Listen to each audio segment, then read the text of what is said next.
ভারতের ছাত্র ফেডারেশনের সভাপতি কমরেড সানু, মঞ্চে উপবিষ্ট আমাদের এখন গণ আন্দোলন নেতা, প্রাক্তন সর্বভারতীয় সম্পাদক কমরেড সুজন চক্রবর্তী, কমরেড কল্লোল রায়, শ্রমিক বোধহয় ওদিকে গেছে, কমরেড শ্রমিক লাহিড়ী, অন্যান্য নেতৃবৃন্দ এবং আজকে এসএফআই 50 ফিরে দেখার এই অনুষ্ঠানে উপস্থিত বর্তমান প্রাক্তন ছাত্র নেতৃত্ব এবং গণ আন্দোলনের নেতৃত্ব, সবাইকে শুরুতেই অভিনন্দন জানাই। অভিনন্দন জানিয়ে দক্ষিণ 24 পরগনার ছাত্র সংগঠন তাদের সারা ভারতের ছাত্র আন্দোলনের ক্ষেত্রে যে তারা অবদান রেখেছেন, যা কমরেড সানু উল্লেখ করেছে, একথা ঠিক। সারা ভারতে কোনো একটি রাজ্য নেই যে রাজ্যের একটা জেলা থেকে পরপর 3 জন সাধারণ সম্পাদক নির্বাচিত হয়েছেন। এই সম্মানে ভূষিত দক্ষিণ 24 পরগনা জেলা। স্বাভাবিকভাবেই প্রশ্ন আসে, ছাত্র আন্দোলন সেটা গণ আন্দোলনের অংশ। ছাত্র আন্দোলন যে কথা বারবার আসে, ছাত্র সম্মেলন যখন হয়েছিল 70 সালে ত্রিবান্ধবপুরমে, সেখানে প্রশ্নটা এসেছিল কেন সাদা পতাকা হবে, যে পতাকা এখন আপনাদের এখানে উঠছে, সাদা পতাকা কেন হবে, কেন লাল পতাকা হবে না? এই প্রশ্নে তখন আলোচনা হয়েছে। একটা দিন চলে গেছে, আজকে 27 তারিখ সম্মেলন। আজ থেকে 50 বছর আগে, 50 বছর আগে, এখন তো 51 বছরে পড়বে, 50 বছর আগে ঠিক এই দিনেই যখন প্রস্তাব রাখা হয়েছিল সংগঠনের নামটা প্রিপারেটরি কমিটিতে ঠিক হয়, প্রস্তাব রাখা হয়, গৃহীত হয়ে যায়, কোনো অসুবিধা ছিল না। কিন্তু পতাকাটা সম্মেলনে রাখতে হয়, ডিক্লারেশন রাখতে হয়। পতাকা যখন রাখা হলো তখন ছাত্রদের মধ্য থেকে একটা অংশ তারা মনে করছিলেন না, লাল পতাকা হওয়া উচিত। এই ব্যাপারে এখনো ছাত্র মানসিকতায় এখনো অনেক সময় বিভ্রান্তি দেখা দেয়। কেন লাল পতাকা নয়, এটা বারবার বোঝাতে হয়েছে। আমার তো মনে আছে আমাকে 3 বার বলতে হয়েছে কেন লাল পতাকা নয়। এখন ছাত্ররা কোনো শ্রেণী, ক্ষেত মজুরের ঘর থেকে ছাত্র আসে, একেবারে আদিবাসী পরিবারের নিচের থাকের মানুষের কাঠকুড়নির ঘরের ছেলে পড়তে আসে, ছাত্র হয়। চাষির ছেলে পড়তে আসে, ছাত্র হয়। গরিব চাষির কথা বলছি। কলকারখানার ছেলে, কলকারখানার শ্রমিক কাজ করে, তার ছেলে পড়তে আসে, ছাত্র হয়। আবার মধ্যবিত্ত পরিবার, নিম্নবিত্ত, মধ্যবিত্ত, উচ্চবিত্ত, বড় লোক, তাদের ঘর থেকে আসে, তারা পড়তে আসে, ছাত্র হয়। How students can be a class, they cannot constitute a class. শ্রেণী যে সংজ্ঞা, সেই শ্রেণীর সংজ্ঞায় হতে পারে না, কারণ they are heterogeneous এলিমেন্ট, তাদের মিশ্র চরিত্র। সেই জন্যই লাল পতাকা হতে পারে না। লাল পতাকার নিশানাটা আলাদা। এই মধ্য দিয়ে, এই তর্ক বিতর্কের মধ্য দিয়ে সিদ্ধান্ত হলো, সংগঠন শুরু হলো। আমাদের রাজ্যে এবং বিভিন্ন রাজ্যে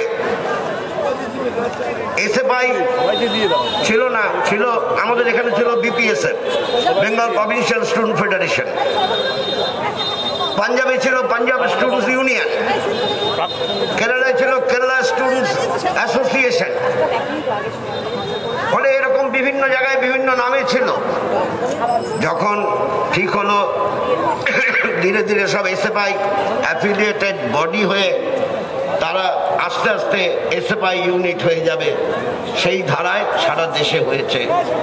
ইতিহাসটা 50 বছর আগের যাত্রা শুরু করেছিল। এখন সময়ের দাবি মেনেই ছাত্রদের আন্দোলন হয়।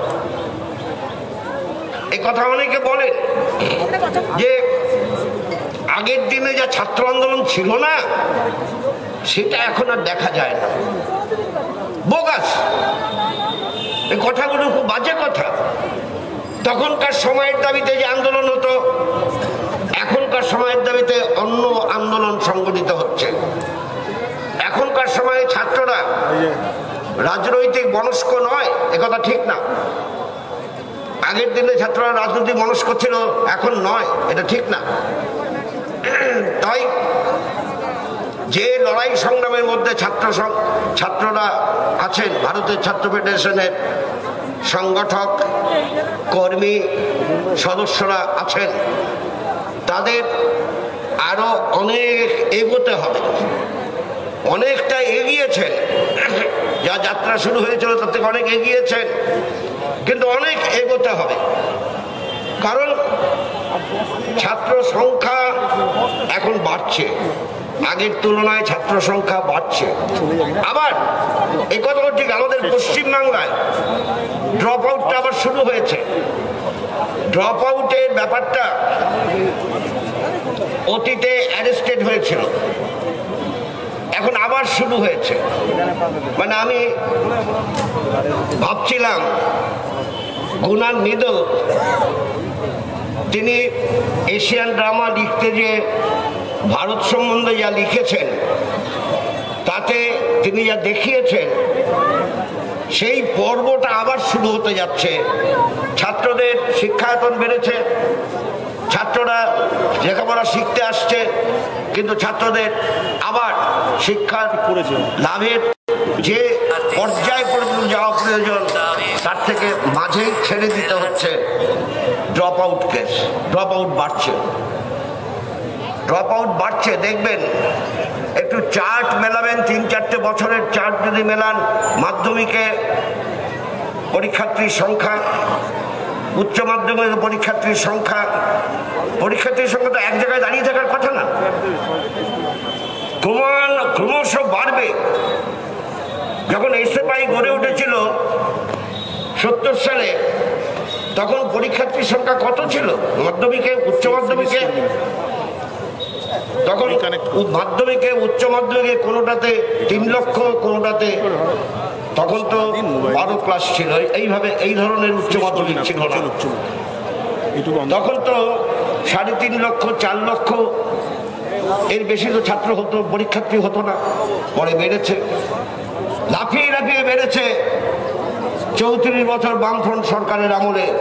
কারণ তখন শিক্ষার যে ব্যাপক প্রসার ঘটেছিল, সিদ্ধান্ত হয়েছিল কোনো গ্রাম থাকবে না যেখানে প্রাথমিক বিদ্যালয় থাকবে না। 2টো গ্রাম তার কন্ট্রোল, তার সংযোগে থাকতে পারে, এরকম আছে। এটাও ঠিক, সব গ্রামে প্রাথমিক বিদ্যালয় হয়েছিল তা না, সামান্য কিছু বাকি ছিল। এখন বর্তমান সময়ে যারা ছাত্র আন্দোলন করছেন, তারা কি দেখছেন? শিক্ষার অধিকার কেড়ে নেওয়া হচ্ছে। তাই জন্য ছাত্ররা লড়াই করছেন, নতুন শিক্ষানীতির বিরুদ্ধে লড়াই করছেন। আমি বলবো, ভালোভাবেই তারা নতুন শিক্ষানীতির বিভিন্ন আলোচনা সভা করেছেন, লড়াই সংগ্রামের সঙ্গে যুক্ত আছেন। কিন্তু নতুন শিক্ষানীতির ব্যাপারে লড়াই সংগ্রাম করার ক্ষেত্রে সুবিধা হচ্ছে, রাজ্যে যে সরকার থাকে, সেই সরকারের নতুন শিক্ষানীতির ব্যাপারে নির্দিষ্ট বক্তব্য বলা প্রয়োজন। আমি তো শুনিনি। আমি নতুন শিক্ষানীতি, শিক্ষা সংকোচনের নীতি, সেই সম্পর্কে আমি রাজ্য সরকারের বক্তব্য আমি শুনিনি। করেছে কেন্দ্রীয় সরকার। তো কেন্দ্রীয় সরকারের শিক্ষানীতির বিরুদ্ধে সমাজের বিভিন্ন অংশের মানুষ প্রতিবাদ মুখর হয়েছেন, তারা প্রতিবাদ করছেন। কিন্তু আমরা লক্ষ্য করে দেখছি ইস্যুগুলো সামনে আসে না, নন ইস্যু সামনে চলে আসে। আমরা এটা লক্ষ্য করে দেখছি কি দিল্লির সরকার আরএসএস এর নেতৃত্বে বিজেপির এনডিএ সরকার মিস্টার মোদীর নেতৃত্বে, কি রাজ্যে টিএমসির নেতৃত্বে, টিএমসির যিনি সুপ্রিমো মমতা ব্যানার্জির নেতৃত্বে সরকার, এই সরকারের মৌলিক নীতির ক্ষেত্রে কোনো ফারাক নেই। মৌলিক নীতির ক্ষেত্রে ফারাক নেই, মাঝে মাঝে তরজা হয়। ধরুন আজকে কথা বলতে কোনো কুণ্ঠা নেই, যেখানে দাঁড়িয়ে কথা বলছি এটার নাম অমর্ত্য সেন উদ্যান। অমর্ত্য সেন উদ্যানে দাঁড়িয়ে কথা বলছি। অমর্ত্য সেনকে নিয়ে সরকারের কি বক্তব্য হওয়া উচিত? সরকারের বক্তব্য হওয়া উচিত অমর্ত্য সেন তার বাড়ি নিয়ে যে সমস্যা দেখা দিয়েছে, কি সমস্যা জানি না, তা আচার্য ক্ষিতিমোহন সেন শাস্ত্রী রবীন্দ্রনাথ ঠাকুরের একান্ত শহীদ, তিনি তাকে ওখানেই বাড়ি করতে বলেছিলেন। সেখানে কতটা রায়ত জমি ছিল, কতটা বিশ্বভারতীর জমি ছিল, যা লিজে ছিল, সেটা আমরা বাইরের মানুষ জানে না। তা যাই হোক না কেন, সরকারের বক্তব্য কি হওয়া উচিত? বিশ্বভারতীকে এই সমস্যা মিটিয়ে নিতে হবে, অমর্ত্য সেনকে নিয়ে এরকম কাজ করা চলবে না, এটাই হওয়া উচিত। কিন্তু সেখানেও তরজা, সব বিষয়ে তরজা। তাই আমি আপনাদের কাছে অনুরোধ করব, বর্তমান ভারতের ছাত্র ফেডারেশন এর নেতৃত্ব, তারা যে কর্মসূচি নিয়ে চলছেন, তাদের যেমন স্বাধীনভাবে ছাত্রদের শিক্ষাগত দাবি, তাদের গণতান্ত্রিক অধিকারের প্রশ্নে লড়াই সংগ্রাম সংগঠিত করতে হবে, নতুন শিক্ষানীতি পরিবর্তনের লড়াই সংগ্রাম তীব্র করতে হবে, একই সঙ্গে গণ আন্দোলনের শহীদ হতে হবে।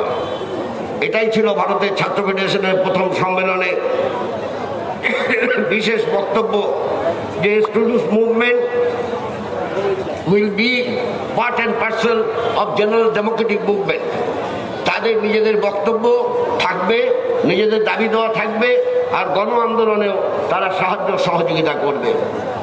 আমি আপনাদের সময় নেব না, একটা অড সময়তেই তো হচ্ছে, কারণ মিছিল হয়েছে, এখন বাজে 2:10। আমি আপনাদের কাছে অনুরোধ করব, যারা ছাত্র আন্দোলনকে পৃষ্ঠপোষকতা করছেন, যারা ছাত্র আন্দোলনে যুক্ত আছেন, তারা একটু গা ঝাড়া দিয়ে, আমার তো মনে হয় যে একটা কিছু কাজ করে সন্তুষ্ট থাকার কোনো সুযোগ নেই। গা ঝাড়া দিয়ে জনগণের সঙ্গে নিবিড়ভাবে মিশে ছাত্র সমাজের সঙ্গে ঘনিষ্ঠ সম্পর্ক স্থাপন করে বর্তমান দিল্লির ফ্যাসিবাদী কায়দায় সরকার পরিচালনার যে দৃষ্টিভঙ্গি, আর রাজ্যে গণতন্ত্র হত্যা করার মধ্য দিয়ে সরকারি নানান রকম ফোয়ারা প্রচার করার যে সমস্ত নক্কারজনক কার্যকলাপ পরিচালিত হচ্ছে, এই উভয় অপশক্তির বিরুদ্ধে জনগণের স্বার্থে লড়াই সংগ্রামকে তীব্র করতে আপনারা আরো বেশি মানুষের সঙ্গে সম্পর্ক করুন, ছাত্র সমাজকে সংগঠিত করুন, আন্দোলন সংগ্রামকে তীব্র করুন। এই প্রত্যাশায় আপনাদের সবাইকে সংগ্রামী অভিনন্দন জানিয়ে, আপনাদের ধন্যবাদ জানিয়ে আমি আমার বক্তব্য শেষ করছি। ইনকলাব জিন্দাবাদ। নমস্কার।